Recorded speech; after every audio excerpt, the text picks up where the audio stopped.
Vamos falar um pouquinho da Paraxá. No Paraxá continua a história de José. Eu recomendo muito mesmo que vocês possam ir nas Parashiot anteriores, ler a história de José novamente e trazer o exemplo de José como uma modelagem na vida de vocês. José é, de fato, o modelo de quem conseguiu exercer a sua própria identidade no mundo. Temos outros, mas esse é o momento da gente falar de Iosef, e Iosef é um dos exemplos mais marcantes da nossa história, e se não fosse a capacidade, se não fosse Iosef entender que ele nasceu para ser ele mesmo, eu não sei o que poderia ter, que outros desdobramentos o nosso povo teria com relação a tudo aquilo que nos traz como herança de povo. O povo de Israel é escolhido como filho, escolhido como povo escolhido pela simples responsabilidade de mostrar para o resto da humanidade uma única coisa. É só uma coisa. É só isso. Só que essa única coisa, ela é algo individual. Individual. É o individual que brilha para o coletivo e o coletivo que brilha para o restante do mundo. Não é o contrário. Não é um contrário. Quando nós olhamos hoje na própria, ou falamos de qualquer outra nação forte que teve uma importância no cenário mundial ao longo dos tempos, isso não se dá apenas a um líder que essa nação teve, mas uma percepção daquele povo. Aquele povo fez aquele líder. E aquela nação brilhou como nação. Não é uma pessoa sozinha do nada que pega e diz, eu vou... Não. Porque um líder precisa da legitimidade do povo. Maquiavel, né? Todo mundo conhece, já era um fulano que estudava essa coisa, esses comportamentos, né, políticos, de comportamento do povo, de como isso se dava com as suas lideranças.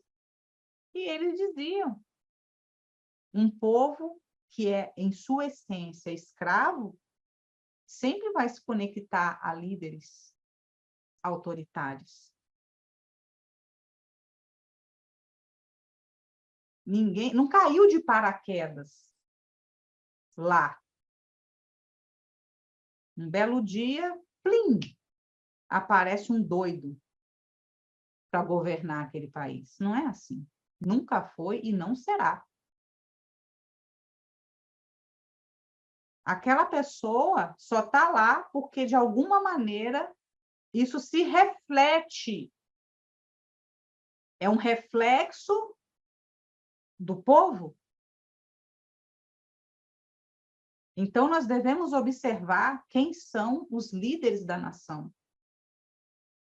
Qual o comportamento deles, como que eles conduzem as coisas. Não é só um líder, vamos trazendo para os dias de hoje, a gente tem mais ou menos o seguinte perfil de governança, onde você tem países com primeiro-ministro, né, com parlamento, e países com presidentes e congresso. É mais ou menos a mesma coisa. Então, observe quem são essas pessoas. Quem são esses representantes do povo? Qual a conduta que eles têm? Que discurso eles fazem? E aí você vai tirar o resumo da coisa. Não tem pano quente para passar aqui.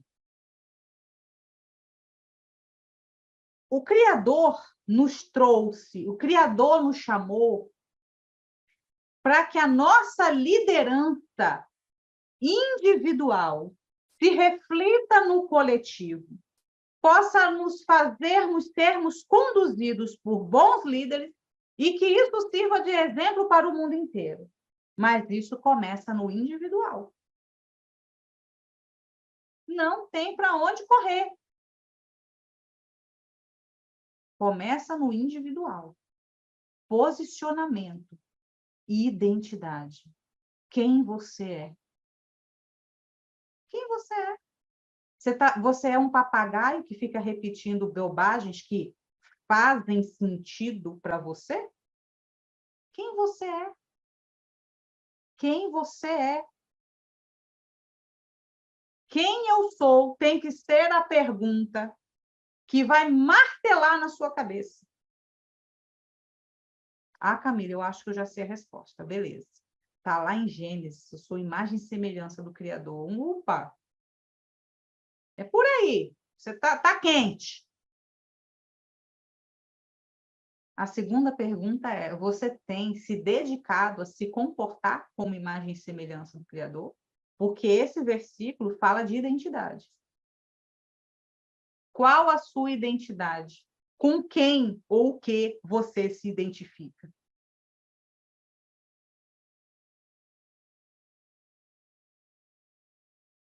José passou por isso. José entendeu isso. José entendeu que ele não podia viver à sombra do seu próprio pai, que era, sim, um líder para ele. E foi um líder e sempre será para todos nós. José entendeu que ele não podia viver à sombra dos seus próprios irmãos.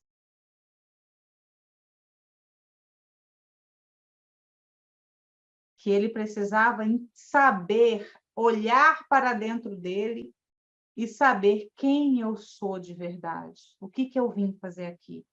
Qual é o meu brilho no mundo?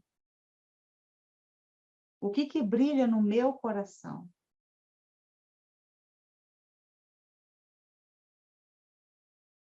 A vida é sobre quem você é e o que faz o seu coração brilhar. Essa é a pista do porquê que você está aqui no mundo. Você é um pensamento de Deus manifestado no planeta Terra, na sociedade. E o que Deus pensa? Qual é esse pensamento que vai transbordar através de você? A vida é sobre isso. E quando nós entendemos que a nossa identificação é com aquele que tudo é, que tudo criou,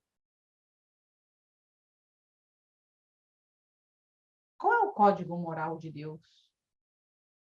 Qual é a sua ética, a sua justiça? Como Deus se relaciona com as pessoas?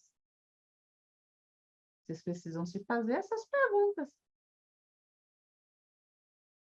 Vocês precisam buscar um relacionamento com o Criador, porque nós nos identificamos com aquilo que nós nos relacionamos. Quem não tem relacionamento íntimo com Deus, não entende, não aceita, pode falar com teoria da boca para fora, mas não vai entender de uma vez por todas o que é ser imagem e semelhança de Deus. Não vai.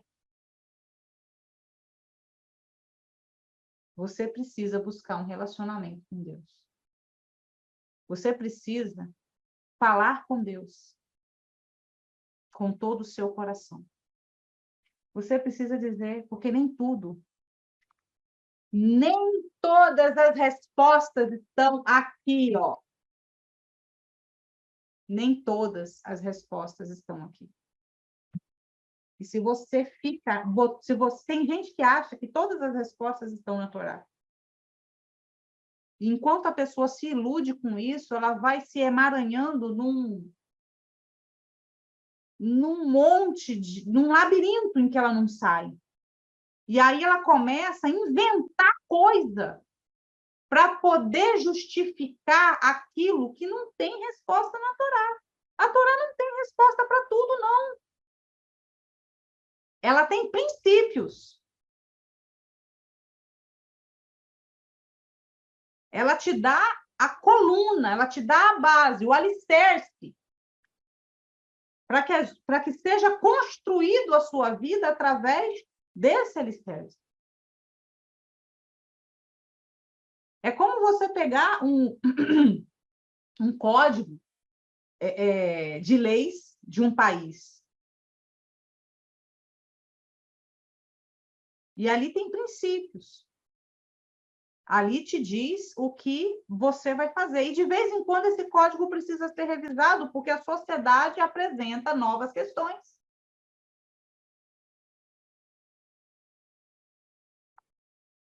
Mas quando você sabe de coração quem você é, com quem você se identifica, o seu coração brilha e você segue o que o seu coração, que é a comunicação que a sua alma faz com você, você começa a seguir. E aquilo te traz paz, te traz harmonia, e você não se importa com o que os outros vão dizer, porque você sabe o que você está fazendo. Você sabe com quem você identifica, você sabe qual é o seu caminho. Não existe gente perdida quando a pessoa sabe quem ela é. E José fez justamente isso. A prosperidade, a sabedoria, a riqueza anda junto de quem entende e sabe a sua identidade. Quem não sabe da sua identidade vai cair na conversa de muita coisa na vida. Porque ela precisa se apegar a alguma coisa. Ela precisa se apegar ao que faz sentido, ao que tem lógica. Cuidado com essa lógica aí, viu? Tenha cuidado. Cuidado com a lógica. Descubra, viva, entenda a lógica do Criador. É por essa lógica que a gente tem que andar. E o Criador, ele adora coisas incríveis e extraordinárias. Ele é o fulano que abre o mar onde não tem como a pessoa passar. Essa é a lógica de Deus. A lógica de Deus é abrir o rio, abrir o mar, é brotar água da rocha, é fazer do menor o maior. Essa é a lógica de Deus. Porque Deus confunde a sabedoria daqueles que se acham sábios neste mundo. Cuidado com as filosofias e aquilo que parece fazer sentido. Porque isso vai tirar você, vai te afastar de quem você é. E quando você vê, você já criou uma história, um repertório, que não tem nada a ver com a tua luz.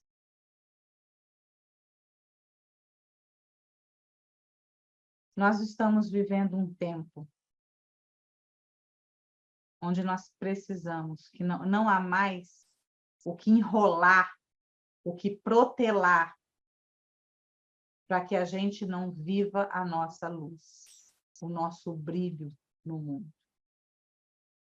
A nossa geração será a mais cobrada, porque foi a que mais recebeu. Nós não passamos por guerras, nós não fomos encarcerados em lugar nenhum. Nós temos um instrumento chamado internet.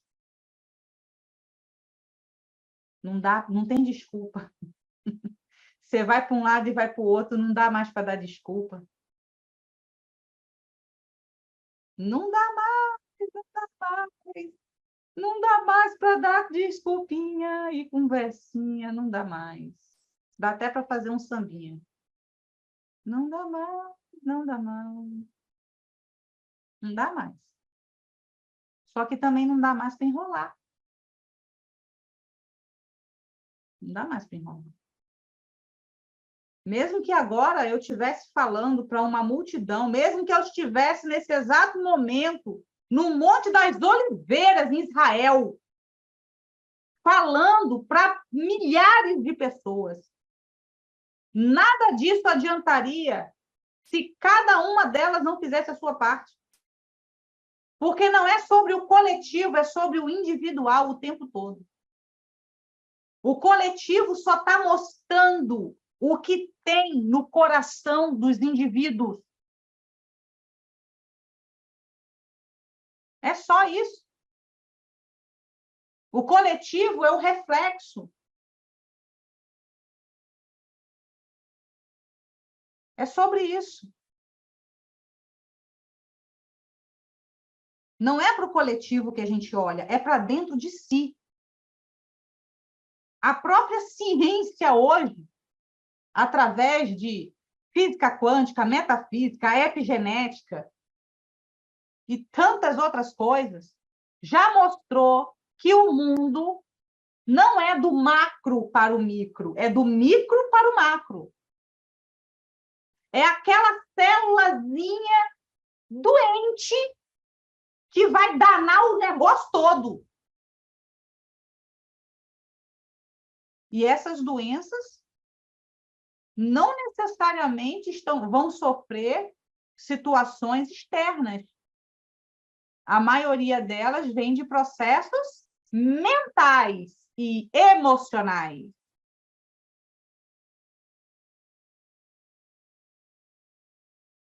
Está dentro de nós. É nossa alma doente, onde a alma começa a ficar doente. Vou inventar uma palavra aqui que eu nem sei, eu acho que nem existe. Desidentificada com a luz. E aí ela começa a definhar. E aí os problemas começam a aparecer. Problemas físicos e problemas no seu ambiente. Os bichos, para quem tem bicho, começa a ficar doente. As plantas começam a morrer. Aí tasca fertilizante nas plantas, tasca coisa, não adianta nada. Porque a alma está precisando de ajuda. Tudo é de dentro e se reflete lá fora. É muito necessário que a gente entenda isso de coração e que a gente possa se desarmar dos nossos medos, das nossas incertezas, dos nossos bloqueios que todo mundo tem, e cada um tem o seu, mas que a gente abra o coração sinceramente para o Criador e diga: me cura, por favor. Eu quero saber quem realmente eu sou. Eu quero entrar na caverna da minha alma. Eu preciso perceber o que é luz e sombra em mim.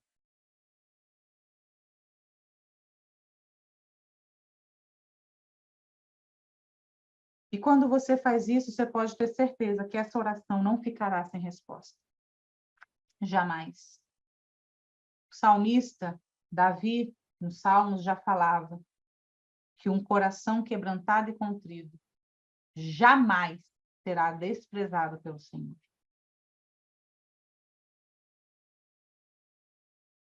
Desafios nós vamos vivendo. É a coisa mais normal do mundo. Mas até nisso, quando a gente sabe quem a gente é, quando a gente está ali em conexão com a fonte criadora, os desafios são apenas... Quando eles aparecem, já dá até uma alegria. Meu Deus do céu, tem desafio aqui, é porque eu estou perto de passar por essa fase e eu vou entrar numa nova fase da minha vida. Tem gente que vê os desafios da vida e fala: ai, eu não aguento mais. Eu não aguento mais tanta luta. Começa aquela agonia, né? Ai, mas eu não aguento mais, é muito problema. Não aguento, não tenho força. Está desidentificado com a fonte criadora. Quem está alinhado com a fonte criadora vê desafio e diz: ai, graças a Deus. Eu já estava achando que estava tudo muito parado. Que bom que chegou esse desafio, vamos embora. Vamos embora que nós vamos pegar, eu vou dar um jeito, eu vou passar por esse desafio e eu vou para uma nova fase da minha vida. Ai, graças a Deus, chegou. Aleluia. Aqui em casa, meus filhos são treinados a isso. Esses dias nós vivemos desafios como família. Para eles, inclusive, eles viveram desafios muito interessantes.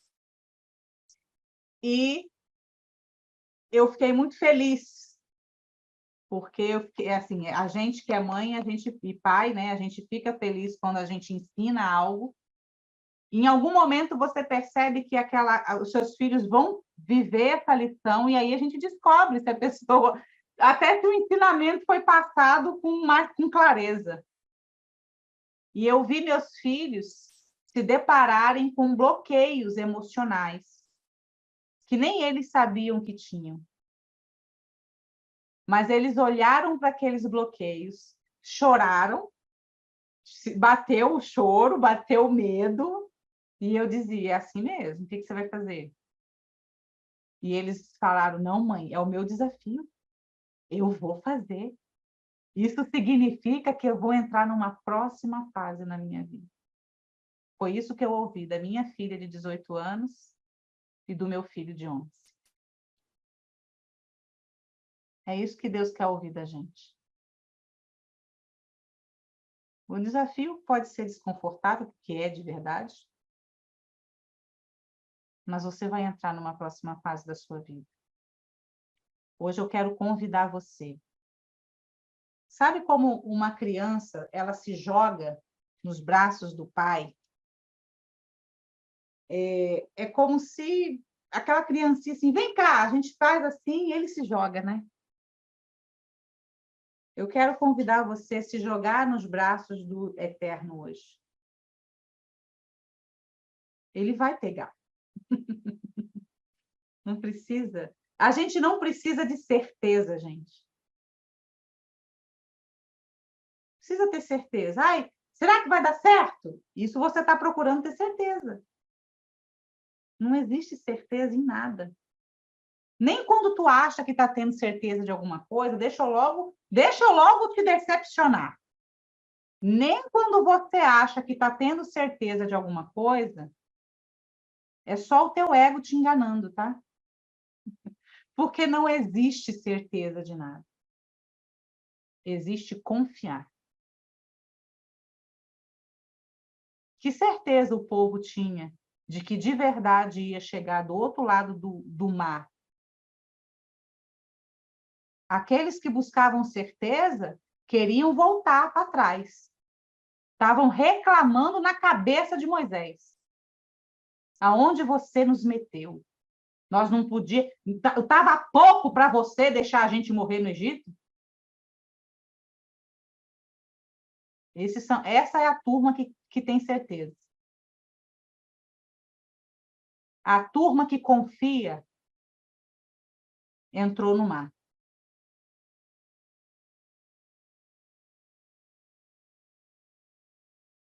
É sobre confiar, sobre fé.